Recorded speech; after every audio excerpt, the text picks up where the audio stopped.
we were boycotting Safeway supermarkets. And there was a Safeway, if you came across the bridge from South Dallas, going to Cedar Crest, because there was a Safeway store there, right there, right across the bridge in Oak Cliff.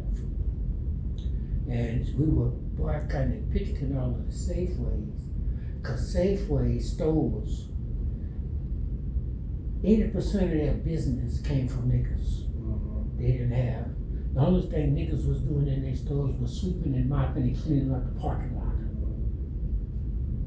And the first time I met with the Safeway executive, I don't remember if he was the president or what he was, but he was the head white man of Safeway in Texas. We almost got into a fist fight. Because he couldn't pronounce the word, well, he acted like he couldn't pronounce the word Negro, calling it the Negro community. So I asked him where he went to college. He told me, I went to SMU. I said, well, you need to sue them motherfuckers, and you can't pronounce a 5-letter word and got a college degree. The university, you ought to sue them. He went real left on me. When I said, he jumped up out of his chair and got to screaming and hollering. And when he said for 3-9, I said, I'm gonna tell you this again. If you ever put your hands on me, ain't no one this goddamn earth you can go. I said, you put your motherfucking hands on me, and nowhere on this earth you're gonna be able to go. I wouldn't meet with him anymore because of his attitude. I wouldn't. I said, I don't want to talk to him no more. And if Safeway want to make a deal with me, they need to send somebody else. I ain't talking to him no more.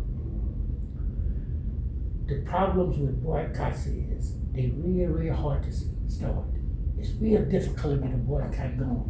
But once you get it going, you know what happens? The customers, the consumers get a habit of going somewhere else. So even when the boycott's over, they got a habit going over here. Now they ain't coming back over here. And then you can do to tell them to come back. You can say, well, the white people done everything they wanted to do the boycott over, but for the last 6 weeks they've been going here. They found out where the good prices are in this store where they can do, so they ain't coming back. So that's what happened to Safeway. Safeway got into a fight with us where we picketed them. Fahim helped. Fahim was chairman of one of the picket lines, you know. I mean, him and his people would come and protect the picketers.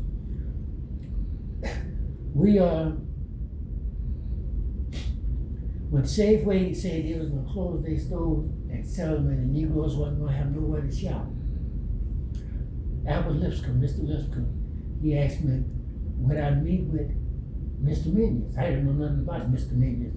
I said, I'll meet with anybody, Albert. I don't need to. Well, I'm gonna ask them because they want to talk to you. They're scared to come, but they want. So him and Buddy Minyards came from the office with Albert Lipscomb. And we talked. And they told me, Buddy Minyards said, all we want to know, Ray, is if you buy them stores and open them, how much it gonna cost to keep you from picketing us? That kind of pissed me off. So I don't want your motherfucking money. I don't want your money. I said, but if you open those stores in my community, this is what you must do. I'm gonna close yours. You got to have black managers, black cashiers, everything from sweeping and mopping to running the store. If we your customers, then if our dollars mean that much, then the jobs got to our people. But the man just told me, he said, Reverend Johnson, this whole fight was Safeway. Remember my jobs? I said, yes, sir, Mr. Minyards. This is about our people having the right to work where they spend their money. He said, this whole big old fight is just about giving Negroes jobs. I said, yeah. He said, listen, you send everybody to me need a job. He said, they're not qualified, we'll train them. He said, they come from you and we're gonna give them jobs. And if they're not, we'll train them. Buddy Minyards and Henry Minyards in my office. And I used to smoke cigars. I don't smoke nothing no more. And they found out I smoked cigars. And one day they called them to me, they were coming to my office, they had something from me. They brought me a box of Cuban cigars. Each one of them cigars cost about $12. They had 100 of them in there. I said, shit, I wanted the money. Fuck them cigars, man. Man, no, give me the money. Right. The Minyard brothers, they done what they said they would do. They said, if you send them to me and Fahim, if you send them to us, and if they qualify, we'll train them. They ain't got to know how to run a store. And they done everything they said they was gonna do.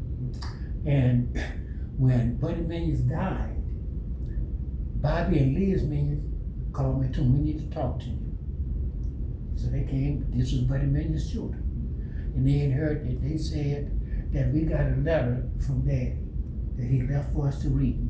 And part of the letter is for us to work with Reverend Peter Johnson and to keep all of the stores in the colored community managed by black people. Mr. Minyards left that shit right for whoever got them stores had to do it.